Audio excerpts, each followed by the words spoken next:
حضرت سیدہ عائشہ صدیقہ رضی اللہ تعالی عنہا فرماتی ہیں کہ نبی پاک صلی اللہ تعالی علیہ وآلہ وسلم نے مجھے ایک اونٹ عطا کیا، اونٹنی عطا کی جو سیاہ رنگ کی، کالے رنگ کی تھی، لیکن وہ اونٹنی چلنے کے اندر بہت پریشان کرتی تھی اور سرکش تھی، تو میں اسے مارنے لگی۔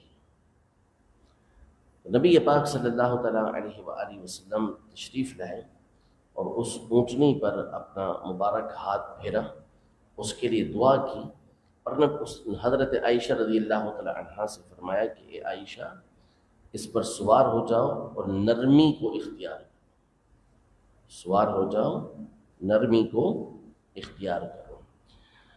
نرمی یعنی دل کا نرم ہونا، دل کا سخت نہ ہونا، طبیعت کے اندر نرمی ہونا، لوگوں پر مہربانی کے جذبات ہونا، یہ وہ خوبی ہے کہ نبی پاک صلی اللہ تعالیٰ علیہ وآلہ وسلم نے اپنی کئی حدیثوں کے اندر اس کی تعریف کی ہے، اور اللہ پاک نے قرآن مجید فرقان حمید میں نبی پاک صلی اللہ علیہ وسلم کی اس خوبی کی تعریف فرمائی ہے۔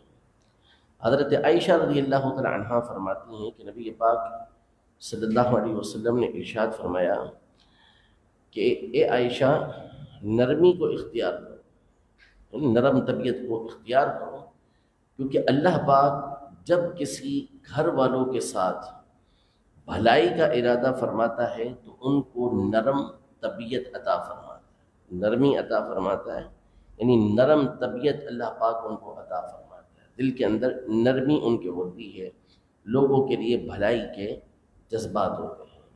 اور سیدنا علی المرتضیٰ کرم اللہ تعالی وجہہ الکریم یہ روایت کرتے ہیں کہ نبی پاک صلی اللہ تعالیٰ علیہ وآلہ وسلم نے ارشاد فرمایا کہ ان اللہ رفیق ویحب الرفق، اللہ پاک مہربانی فرمانے والا ہے، رفیق ہے یعنی مہربانی فرمانے والا ہے، اور مہربانی یعنی نرمی کو اللہ پاک پسند فرماتا ہے، اور نرمی پر اللہ پاک وہ عطا فرماتا ہے جو سختی پر عطا نہیں فرماتا، نرمی پر وہ عطا فرماتا ہے جو سختی پر عطا نہیں فرماتا۔ اور سیدنا عبداللہ ابن مسعود رضی اللہ تعالیٰ عنہ یہ روایت کرتے ہیں کہ نبی پاک صلی اللہ علیہ وسلم نے ارشاد فرمایا کہ الرفق یمن، یعنی نرمی برکت والی ہے، بابرکت ہے، اور فرمایا والخرق شؤم، اور جس کو سختی دی گئی تو یہ سختی منحوس ہے، یہ نحوست ہے کہ جس کے دل کے اندر یہ سختی ہو۔ نبی پاک صلی اللہ تعالیٰ علیہ وآلہ وسلم کی آمد سے پہلے اور آپ کی تعلیمات کے عام ہونے سے پہلے، اسلام کی دعوت کے عام ہونے سے پہلے، اگر آپ معاملات کو دیکھیں اور اس وقت کے لوگوں کی طبیعتوں کو دیکھیں تو سخت ترین طبیعتیں آپ نے کتابوں کے اندر پڑھی ہوں کہ چھوٹی چھوٹی باتوں پر ان کی کتنے عرصے تک جھگڑے ہوتے رہتے تھے، حتیٰ کہ بعض لوگ جب نبی پاک صلی اللہ علیہ وسلم کی بارگاہ میں اسلام لانے کے لیے حاضر ہوئے کہ آئیں اور اسلام قبول کریں، اور نبی پاک صلی اللہ علیہ وسلم سے اسلام کے بارے میں سوال کرنا چاہتے تھے، تو سوال کرنے سے پہلے نبی پاک صلی اللہ علیہ وسلم سے کہتے تھے کہ انی مشدد علیک، ہم آپ سے سوال کریں گے لیکن سختی کے ساتھ سوال کریں گے، سختی کے ساتھ بات کریں گے اور سختی کے ساتھ پوچھیں گے۔ نبی پاک صلی اللہ علیہ وسلم ان سے فرماتے تھے کہ سل ما بدا لک، جو تجھے پوچھنا ہے پوچھ، جیسے پوچھنا ہے پوچھ۔ تو طبیعت کے اندر اتنی سختی ہوا کرتی تھی، جب نبی پاک صلی اللہ علیہ وسلم نے ابھی تعلیمات دینیہ ان تک نہیں پہنچائی تھی، لیکن پھر اس کے بعد کیا ہوا؟ اللہ پاک سورہ آل عمران میں فرماتا ہے کہ وَاذْكُرُوا نِعْمَةَ اللَّهِ عَلَيْكُمْ، جو تم پر اللہ نے نعمت کی ہے وہ یاد کرو، اذ کنتم اعداء، جب تم سخت ترین آپس میں دشمن تھے، فألف بین قلوبکم، اللہ نے تمہارے دلوں میں محبت کو پیدا کر دیا، دل آپس میں ملا دیے، فاصبحتم بنعمتہ اخوانا، اور اللہ کی اس نعمت کی وجہ سے تم آپس میں بھائی بھائی بن گئے. یعنی وہ موقع کہ جب ایک دوسرے کو دیکھنا تک پسند نہیں ہے، چھوٹی چھوٹی باتوں پر جھگڑے ہو رہے ہیں، لیکن اللہ کی نعمت آتی ہے اور اللہ کی نعمت ان کو آپس میں ایسا بھائی بنا دیتی ہے کہ ایک دوسرے پہ اب جان چھڑکنے لگتے ہیں. یہ کون سی نعمت ہے جو ان کے پر ہوئی؟ نبی پاک صلی اللہ علیہ وسلم کس قدر نرمی کے ساتھ، محبت کے ساتھ نبی پاک صلی اللہ علیہ وسلم نے ان کی تربیت فرمائی کہ وہ سخت دل ان کے تھے، ان کے سخت دلوں کو ایسا تبدیل کیا کہ اب یہ لوگوں کے دلوں کو تبدیل کرنے والے بن گئے. یہ کسی کو لفٹ کرانے والے لوگ نہیں تھے. ان کی جو علاقے ہوتے ہیں، شہر ہوتے ہیں، اور اسی طرح کی جو صحرا ہوتے ہیں، جنگل ہوتے ہیں، یہ آب و ہوا بندے کی طبیعت کے اوپر اثر ڈالتی ہے. پہاڑی لوگ ہوں گے تو آپ دیکھیں گے ان کی طبیعت کے اندر سختی ہوتی ہے، صحرائی لوگ ہوتے ہیں ان کی طبیعت کے اندر سختی ہوتی ہے، علاقے مختلف ہوتے ہیں تو طبیعتیں مختلف ہو جاتی ہیں. تو عرب والے عمومی طور پہ چونکہ صحرا کے اندر رہتے تھے، ان کی جو آپس کے جو تعلقات تھے، جو ان کی معاشرت تھی، اس کے اندر آب و ہوا اور جو تعلقات جس انداز کے تھے وہ سختی والے تھے. لیکن نبی پاک صلی اللہ تعالیٰ علیہ وآلہ وسلم جب ان کے درمیان تشریف لے کر آئے تو عروہ بن مسعود ثقفی جو ایمان لانے سے پہلے نبی پاک صلی اللہ علیہ وسلم کے پاس آئے، اور یہ کفار کے قاصد بن کر آئے تھے، ان کے سفیر بن کر آئے تھے. انہوں نے جب نبی پاک صلی اللہ علیہ وسلم کے صحابہ کرام علیہم رضوان کو دیکھا تو جا کر کفار قریش کو بتایا. بعد میں یہ ایمان لے آئے تھے. کفار قریش کو یہ بتایا کہ میں روم اور ایران کے بادشاہوں کے دربار میں گیا ہوں، روم اور ایران کے بادشاہوں کے دربار میں گیا ہوں. یہ اس وقت کی سپر پاورز تھی.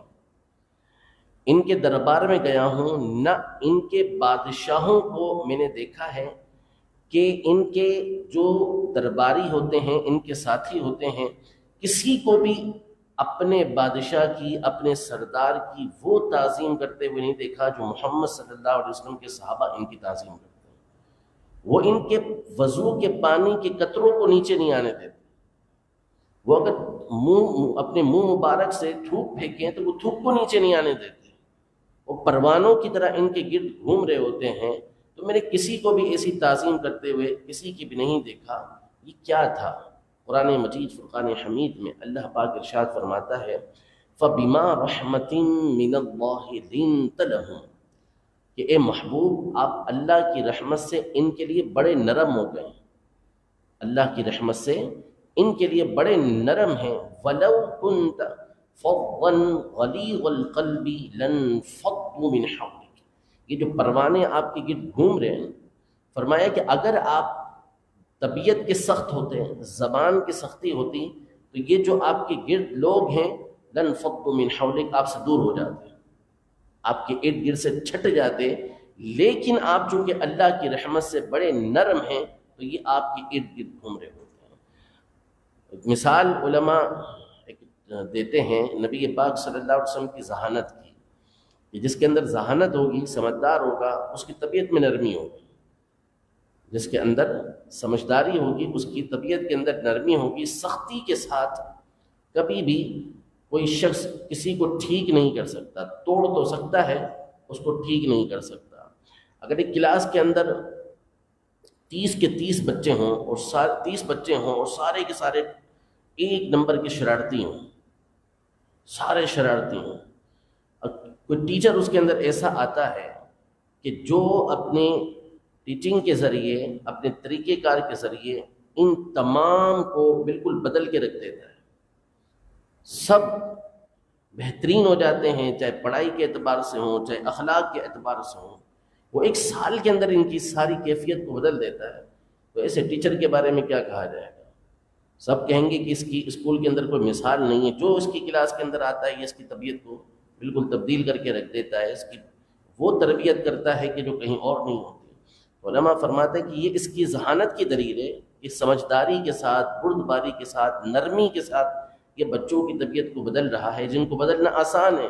تو نبی پاک صلی اللہ تعالیٰ علیہ وسلم کی ذہانت کے اوپر غور کریں کہ اپنی نرمی سے آپ نے 30-40 نہیں ہزاروں لوگوں کی ایسی طبیعت کو تبدیل کیا، ایسی تربیت کی کہ وہ بالکل تبدیل ہو کر دوسروں کی تربیت کرنے والے بن گئے۔ یہ نبی پاک صلی اللہ علیہ وسلم کی ذہانت اور آپ کی نرمی تھی جس کی وجہ سے ان کے حالات کو تبدیل کیا گیا۔ تو اللہ جل شانہ ہم سب کو طبیعت کے اندر نرمی پیدا کرنے کی توفیق عطا فرمائے، اپنی طبیعت کو نرم کرنے کی توفیق عطا فرمائے کہ یہ اللہ تبارک و تعالیٰ کو پسند ہے۔ اور اللہ پاک، ایک حدیث پاک یہ ہے کہ اللہ پاک اس پر جو مدد فرماتا ہے وہ سختی پر مدد نہیں فرماتا۔ جس کی طبیعت کے اندر نرمی ہوتی ہے، جو نرم انداز اختیار کرتا ہے، اللہ پاک اس کی ایسی مدد فرماتا ہے جو سخت دل والے کی مدد نہیں فرماتا۔ اللہ پاک ہم سب کو عمل کی توفیق عطا فرمائے، آمین بجاہ النبی الامین صلی اللہ تعالی علیہ وآلہ وسلم۔